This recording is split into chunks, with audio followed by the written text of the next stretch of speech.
A list of infringements and violations of rights. We cannot help thinking that an enumeration of some of the most open infringements of our rights will, by every candid person, be judged sufficient to justify whatever measures have been already taken, or may be thought proper to be taken, in order to obtain a redress of the grievances under which we labor. Among many others, we humbly conceive that the following will not fail to excite the attention of all who consider themselves interested in the happiness and freedom of mankind in general, and of this continent and province in particular.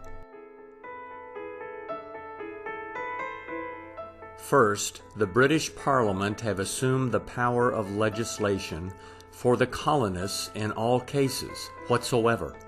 without obtaining the consent of the inhabitants, which is ever essentially necessary to the right establishment of such a legislative. Secondly, they have exerted that assumed power in raising a revenue in the colonies without their consent,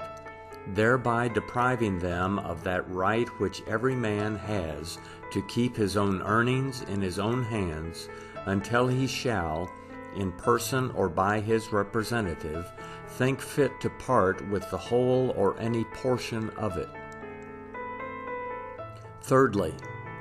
a number of new officers unknown in the charter of this province have been appointed to superintend this revenue, whereas by our charter the great and general court or assembly of this province has the sole right of appointing all civil officers, excepting only such officers the election and constitution of whom is, in said charter, expressly accepted, among whom these officers are not included. Fourthly, these officers are, by their commission, invested with powers altogether unconstitutional and entirely destructive to that security which we have a right to enjoy, and to the last degree dangerous not only to our property but to our lives. His Majesty gives and grants unto his said commissioners full power and authority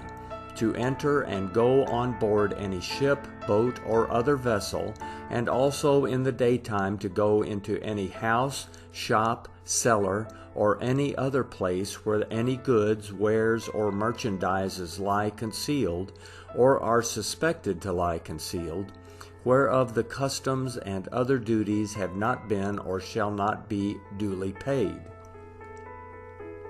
Thus our houses and even our bedchambers are exposed to be ransacked, our boxes, trunks, and chests broken open, ravaged and plundered by wretches, whom no prudent man would venture to employ even as menial servants, whenever they are pleased to say they suspect there are in the house wares, etc., for which the duties have not been paid.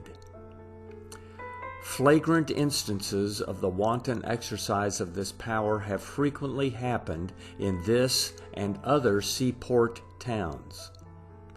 By this we are cut off from that domestic security which renders the lives of the most unhappy in some measure agreeable. These officers may, under color of law and the cloak of a general warrant, break through the sacred rights of the domicile, ransack men's houses, destroy their securities, carry off their property, and with little danger to themselves commit the most horrid murders. Fifthly, fleets and armies have been introduced to support these unconstitutional officers in collecting and managing this unconstitutional revenue, and troops have been quartered in this metropolis for that purpose. Introducing and quartering standing armies in a free country in times of peace without the consent of the people, either by themselves or by their representatives, is and always has been deemed a violation of their rights as free men. Sixthly, the revenue arising from this tax has been in part applied to the most destructive purposes. It is absolutely necessary in a mixed government like that of this province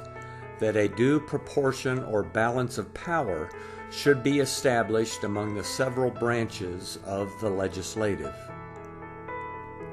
In particular, it has always been held that the dependence of the governor of this province upon the General Assembly for his support was necessary for the preservation of this equilibrium. Nevertheless, His Majesty has been pleased to apply 1,500 pounds sterling annually out of the American revenue for the support of the governor of this province, independent of the Assembly. And we look upon it highly probable, from the best intelligence we have been able to obtain,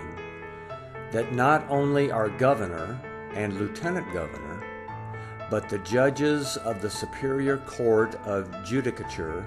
as also the King's Attorney and Solicitor General, are to receive their support from this grievous tribute.